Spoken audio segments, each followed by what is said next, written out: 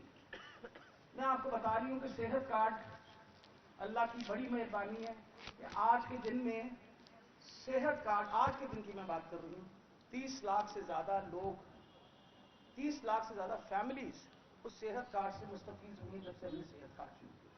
Maryam be be آئی، ان کی audio بھی ٹھیک سنی نا آپ نے؟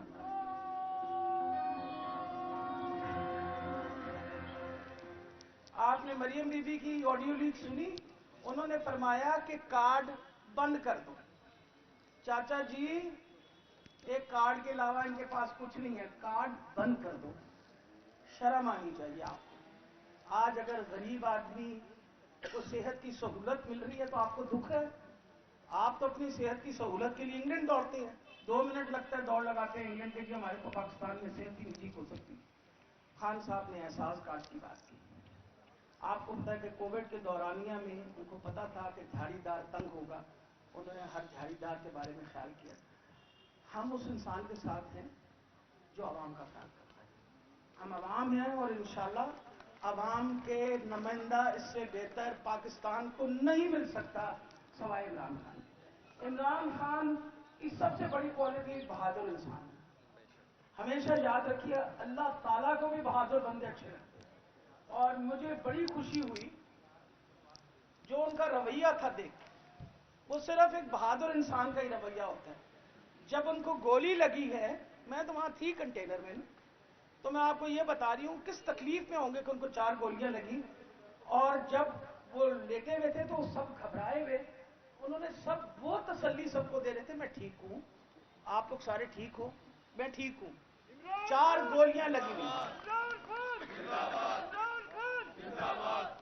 4 گولیاں لگی ہوئی اور وہ سب کو تسلیاں دے رہے تھے. جب ان کو نیچے اس میں لے کے آئے نیچے کے کمپارٹمنٹ میں، تو میں کیونکہ وہاں کھڑی ہوئی تھی اور ان کو دیکھ رہی تھی، تو وہ بجائے ہم ان کو تسلی دیں وہ ہمیں تسلیاں دے دیتے ہیں کہ میں ٹھیک ہوں، آپ مت پریشان ہو، میں ٹھیک ہوں، ہر بندے کو. اور یہاں تک کہ اس تکلیف کے باوجود آپ کو پتا ہے کہ جب وہ نکلے ہیں وہاں سے باہر، انسان کتنی تکلیف میں ہوگا، اس کے باوجود انہوں نے ہاتھ اٹھا کے جتنی عوام تھی اس کو تسلی دی کہ میں ٹھیک ہوں. تو الحمدللہ یہ ایک بہادر انسان ہی کر سکتا. شکر ہے خدا کا کہ اللہ نے ہمیں ایک سچا، ایک بہادر اور سب سے بڑی بات ایک اچھا مسلمان ہمیں بطور لیڈر دیا. اللہ تعالیٰ ان کو صحت اور زندگی دے. آج سارے ہم ان کے لیے بھی دعا کریں گے اور پاکستان کی بقا کے لیے بھی دعا کریں گے. اور میں آپ کو یہ بھی بتاتی چلی جاؤں کہ یہ جو پی ڈی ایم والے نا، ان کو میں تھوڑا سا یہ کہنا چاہتی ہوں کہ تھوڑا کی خیال ہے اسی کدھر جا رہے، اسی تھکے کوئی نہیں ہیں. 8 مہینے ہو گئے نہیں، بلکہ نواں شروع ہو گیا. انشاءاللہ نکلا گے تھوڑا سیزیرین کر کے ہی نکلا گی. میں فکر ہی نہ کروں، تسلی رکھو. وی ول کنٹینیو فائٹنگ. ہم اس لیے لڑیں گے کہ ہم کبھی بھی نہیں چاہتے کہ پاکستان جو ہے وہ ایسے چور و چکوں کے لیے چھوڑے. وجہ یہ ہے کہ میں ہر جگہ جب جاتی ہوں، میرا خیال ہے اس نعرے سے تو کوئی بھی بندہ انکار نہیں کرے گا، لیکن وہ فرق کتنا ہے. میں جس زمانے میں اپنے کینسر کے علاج کے لیے جایا کرتی تھی شوکت خانہ میں، تو بہت سارے مریض جو تھے وہ پہچانتے تھے، حالانکہ میں نے ماسک پہنا ہوا ہوتا تھا، کووڈ کا زمانہ تھا. میرا ہاتھ پکڑ لیتے تھے اور کہتے تھے ڈاکٹر صاحبہ آپ نے عمران خان سے ملیں گی نا، ان سے کہیے گا کہ ہم ہاتھ اٹھا اٹھا کے ان کو دعائیں دیتے. یعنی میں کتنی خوش نصیب تھی کہ میرے لیڈر کو لوگ ہاتھ اٹھا اٹھا کے دعائیں دے رہے تھے. اور دوسرے پاس یہ ہے کہ جو گھروں باہر نکلتے تھے وہ کہہ رہے جی مریم کا پاپا چور ہے، مریم کا چاچا چور ہے، مریم کا بھائی چور ہے، مریم کا ابا چور ہے، سارا ٹبر یہی نعرہ لگتا ہے نا. اور یہ کوئی ہم نہیں مارتے، صرف دنیا کا ہر بندہ مارتا ہے. کسی کونے میں چلے جائیں یہی نعرہ مارتے. فرق تو دیکھو دونوں لیڈروں میں فرق دیکھ لیں آپ، فرق صاف ظاہر ہے. اور اسی فرق کے لیے آج یہ ڈر رہے ہیں. تو تسی پی ڈی ایم والے ہو اور کوئی پارٹی لب دی نہیں انہوں اپنے نال جوڑ لو. ویسے تو کوئی رہی کوئی نہیں ہے. اور خان صاحب نے کہا کوئی رہ گیا ہے اکٹھے ہو جاؤ سارے جتنے اکٹھے ہو سکتے ہیں. انشاءاللہ عمران خان کے ساتھ ساری عوام ہے، اور انشاءاللہ اللہ تعالیٰ کی مہربانی ہے، اور انشاءاللہ وہ وقت دور نہیں ہے جب ہم حقیقی آزادی لے کے رہیں گے۔ عمران خان زندہ